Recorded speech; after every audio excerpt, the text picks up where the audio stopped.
السلام علیکم دوستو، آج کی ویڈیو میں ہم آپ کو دکھائیں گے شاہی امام پنجاب مولانا عثمان لدھیانوی صاحب نے نماز کے بارے میں کیا کہا۔ آئیے دیکھتے ہیں، پورا بیان سنتے ہیں۔ کے جو ضروری فضائل ہیں نا، وضو جس میں شامل ہے، پاکی جس میں شامل ہے، قبلے کی طرف کھڑے ہونا شامل ہے، وہ تو ضروری ہیں، وہ تو مصلی تک پہنچنے کی جو ضروریات ہیں، وہ تو جانماز تک پہنچنے کی ضرورتیں ہیں، لیکن اللہ اکبر کی نیت سے پہلے دل کا وضو ہونا ضروری ہے۔ اب جن کی نیت پاک نہیں ہے ان کی نماز جو ہے وہ مکمل نہیں۔ فویل للمصلین، خرابی ہے ان نمازیوں کے لیے۔ غیر نمازیوں کی تو ابھی بات ہی نہیں کی، ابھی تو قرآن کہہ رہا ہے کہ ان نمازیوں کے لیے خرابی ہے جو نماز کے اندر بے ایمانی کرتے ہیں، نماز کے اندر خرافات کر رہے ہیں، نماز جن کی درست نہیں ہے، نماز کے اندر چوری کر رہے ہیں۔ ایک صحابی رسول نبی علیہ السلام مسجد نبوی میں تشریف فرمائے، وہ آئے، انہوں نے نیت باندھی، نماز پڑھی، نماز پڑھ کے نبی علیہ السلام کو جب سلام پیش کیا، فرمایا دوبارہ نماز پڑھ کے آؤ۔ پھر گئے، نماز پڑھی، پھر آئے، رسول اللہ نے پھر کہا دوبارہ پڑھو۔ دوسری بار پڑھی، پھر آئے، رسول اللہ نے پھر کہا دوبارہ پڑھو۔ تیسری بار پڑھ کے آئے، رسول اللہ نے پھر کہا چلو واپس، پھر نماز۔ بڑی عاجزی سے عرض کی، یا رسول اللہ مجھے تو آتی ہی نہیں، کس طرح پڑھوں؟ محمد رسول اللہ نے فرمایا اللہ اکبر کہہ کے جب تک قیام میں تسلی نہ ہو جائے دل کو۔ ہمارے ہاں تو دو تین طرح کے نمازی ہیں نا جی، ہمارے ملک میں دو تین طرح کے نمازی ہیں۔ ایک تو وہ جو نماز پڑھتے ہی نہیں، عید اور جمعے کی پڑھتے ہیں۔ میرے والد صاحب مرحوم شیخ اسلام مولانا حبیب الرحمن لدھیانوی رحمۃ اللہ علیہ کے پاس میں ہمیشہ بیٹھتا تھا، تو ایک صاحب آئے تو کہا حضرت نکاح پڑھوانا ہے آپ سے ہی۔ تو نماز کے لیے بڑے سخت تھے، تو کہنے لگے پیارے تو نماز نہیں پڑھتا؟ فرمایا حضرت نہیں، میں تو عید کی عید آپ کے پیچھے ہی پڑھتا ہوں۔ میں عید کی نماز ہمیشہ آپ ہی کے پیچھے پڑھی، کسی اور کے پیچھے پڑھی نہیں آج تک۔ ہمارے ایک تو وہ طبقہ جو نماز پڑھتا ہی نہیں، اور دوسرا وہ طبقہ ہے جو آدھی پڑھتا ہے، آدھی۔ اب اس میں آدھی وہ نہیں کہ فرض پڑھے سنتیں پڑھی، نہیں، اس میں آدھی وہ ہے جو فجر گھر میں سوتے ہیں، ظہر عصر مغرب مسجدوں میں ہوتے ہیں، عشاء پھر چھوڑ دیتے ہیں۔ آدھی پڑھتے ہیں، آدھی پڑھتے ہی نہیں۔ اور تیسرے وہ چور ڈاکو ہیں جو پڑھتے تو 5 وقت ہی ہیں، لیکن ٹھمکیاں مار کے پھٹافٹ بھاگنے کی کوشش کرتے ہیں۔ جمعے میں بھی آپ دیکھا کریں، اکثر مسجدوں میں کئی لوگ سب سے بعد میں جمعہ پڑھنے آئیں گے اور ان کو پہلے باہر نکلنے کی ہوگی کہ بھائی کسی طرح نکل لیں پھٹافٹ۔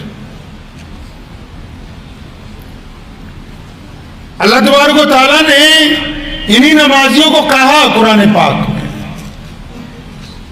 کہ اپنی نمازوں کو بھلا بیٹھے، ان کو پتہ ہی نہیں نماز پڑھنی کیسے۔ پہلی بات جو یہ کہی گئی کہ اللہ چاہتے ہیں کہ نمازی متقی بن جائے۔ کیا بن جائے جی؟ چنگا بندہ بن جائے، اچھا انسان بن جائے۔ آپ اچھا کس کو کہتے ہیں؟ مسجد کے پردھان کو اچھا کہتے ہیں آپ؟ بڑھیا کوئی اچھے بہترین کپڑے والا بہترین لباس کسی نے پہن رکھا ہو، سر پہ پگڑی باندھ رکھی ہو، اچھی داڑھی رکھی ہو، وہ اچھا ہے؟ آپ نے اچھے کی تشریح کیا کی ہے؟ جس کے پاس گاڑی مہنگی ہو، جوتے مہنگے پہنتا ہو، گھڑی مہنگی پہنتا ہو، آپ اچھا کس کو سمجھتے ہیں جی؟ اچھا بندہ کیسا ہوتا ہے؟ اللہ تبارک و تعالیٰ کو نماز کی ضرورت ہم پر اس لیے فرض کر دی کیونکہ اللہ چاہتے ہیں کہ یہ جو بندے، اللہ فرماتا ہے جب میرا بندہ قیام کرتا ہے نا تو میں فرشتوں کے سامنے فخر کرتا ہوں کہ یہ دیکھو میرا بندہ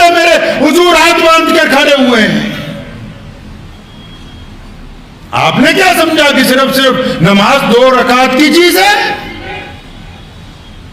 چند سجدے کر لینے کا نام نماز ہے؟ نہیں، رسول اللہ صلی اللہ علیہ وسلم کو سب سے پیاری نماز تھی.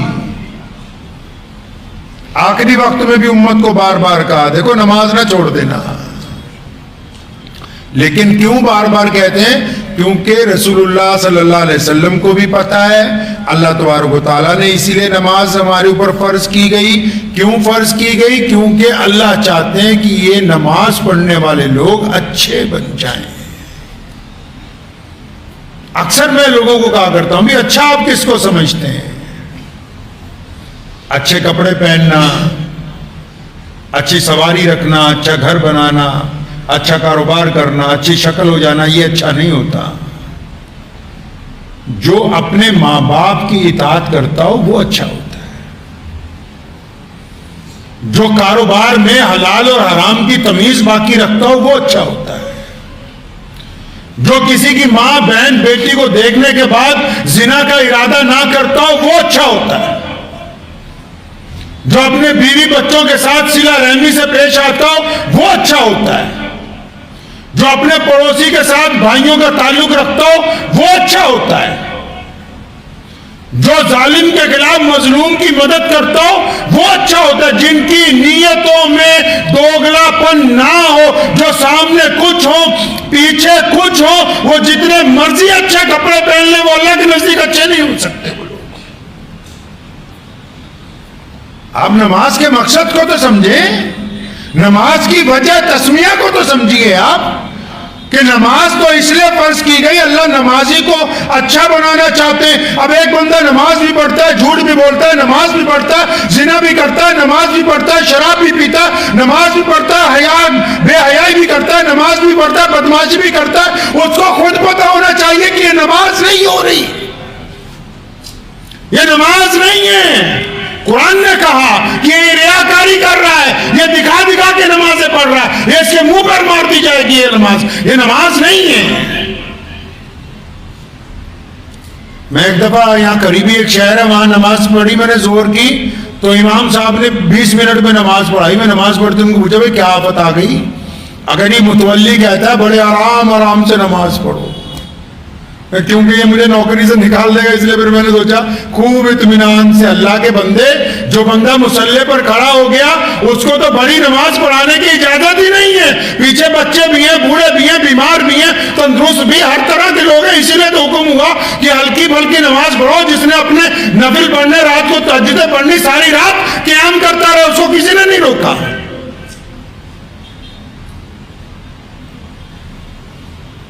نماز کے ذریعے کسی کو اذیت نہیں دی جا سکتی، تلاوت کے ذریعے کسی کو اذیت نہیں دی جا سکتی.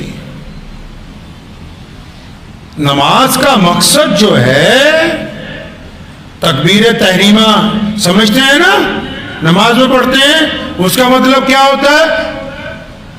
تحریمہ کا مطلب حرام ہو گیا سب کچھ. تکبیر تحریمہ کا مطلب کہ سب کچھ حرام ہو گیا.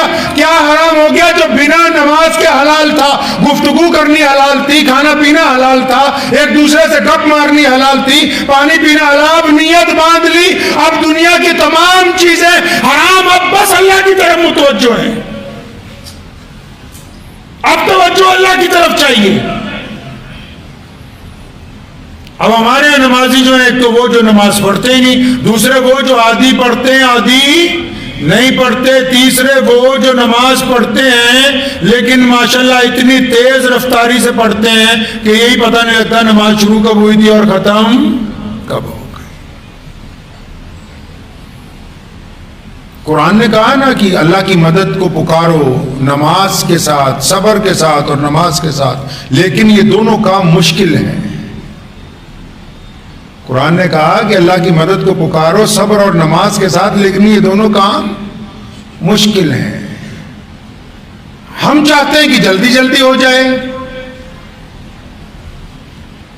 نماز تو ایک ایسا ذریعہ ہے جو محمد رسول اللہ جس دن بدر کے میدان میں پہنچے، آپ اندازہ لگائیں 313 صحابہ سامنے کی طرف ہزاروں دشمن ہیں، اب صبح کو جب جنگ ہونی ساری رات دشمن ہتھیار تیز کرتا ہے، ساری رات دشمن صفیں درست کرتا ہے، ساری رات دشمن اپنی فوجیوں کی لائنیں لگاتا ہے، ساری رات دشمن مورچہ بندی کرتا ہے، محمد الرسول اللہ ساری رات نماز کے اندر گزارتے ہیں، کیونکہ طاقت اللہ کے پاس ہے، فتح اور نصرت کا فیصلہ اللہ کرتے ہیں، اس لیے ساری رات نماز کے اندر گزار دی۔